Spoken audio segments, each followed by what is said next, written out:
नमस्कार मित्रांनो, आपल्या मिनी ब्लॉगमध्ये तुमच्या सगळ्यांचं स्वागत आहे. तर गाईज आपली गाडी गॅरेजवर टाकली, त्याच्यामुळे आपण परशाची गाडी घेऊन आलो. परशाची म्हणजे आपल्याला थोडंफार जाण्यासाठी. तर लगेच राहुल वगैरे रेडी झाले आणि आम्ही तिघंजण चाललो बाहेर. तर आज आपल्या हेल्परची तब्येत खराब होती म्हणून त्याला हॉस्पिटलला आणला.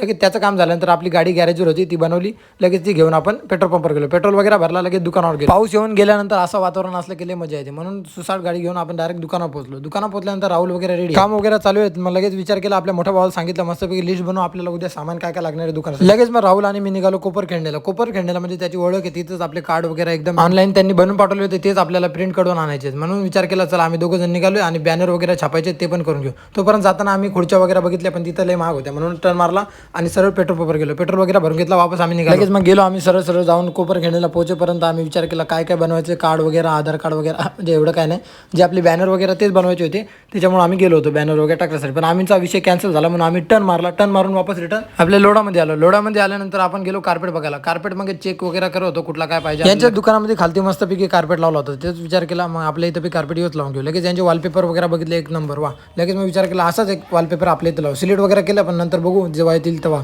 लगेच आम्ही दुकानावर आलो. दुकानानंतर राहुलचे सर आल्यानंतर म्हणजे त्यांच्या ओळखीचे आहेत, खुर्ची वगैरे बॅनर वगैरे जे काय बनवतात, तर त्यांच्यासोबत आम्ही जाऊन थोडं डिस्कशन केलं, म्हणजे ते सांगतील आपल्याला कुठून काय घ्यायचं, ते थोडं ॲडवाईस वगैरे देतील. लगेच लोडामध्ये गावदेवी चौकातच आपण एका कार्पेटच्या दुकानामध्ये घुसलो आणि तिथं बघू होतो क्वालिटी वगैरे चांगली बोलत होता, म्हणून तिथे गेलो. लगेच मग दुकानावर आलो, भूक लागली म्हणून जेवायला वगैरे घेतला. लगेच सुमित आणि प्रज्वलला सांगितलं मस्तपैकी बाहेरची साफसफाई वगैरे करून घ्या, आपल्याला मस्त एकदम खतरनाक मध्ये बॅनर वगैरे सगळं चेंज करायचं, कार्ड बीड एकदम ओके मध्ये बनवून आणायचे थोडा टाइमात. आपल्या इथला फळवाला आहे, फळ वगैरे जर तुम्ही होम डिलिव्हरी मागवली ती पण येऊन जाईल, म्हणजे चायनीज सोबत मागवली तरी येईल असं नाही. लगेच कार्पेटवाला आला, कार्पेट वगैरे मस्त चेकआउट केला त्यांनी, साईज वगैरे काय आहे आणि ओके मध्ये सांगितलं कसं काय डिटेल्स वगैरे दिली आपल्याला. लगेच मी सिलेक्ट वगैरे केली कुठली आपल्याला पाहिजे, खालती कार्पेट मस्त. लगेच मग संध्याकाळ झाली, वापस भूक लागल्यानंतर राईस वगैरे खायला घेतला आणि ओके मध्ये आपले मग त्याच्यानंतर एवढे कस्टमर झाले, ऑर्डर नुसते order, online order, Zomato order, सगळे ऑर्डर.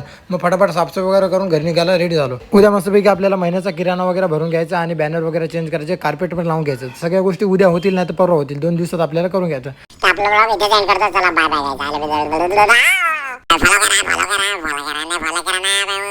फॉलो करा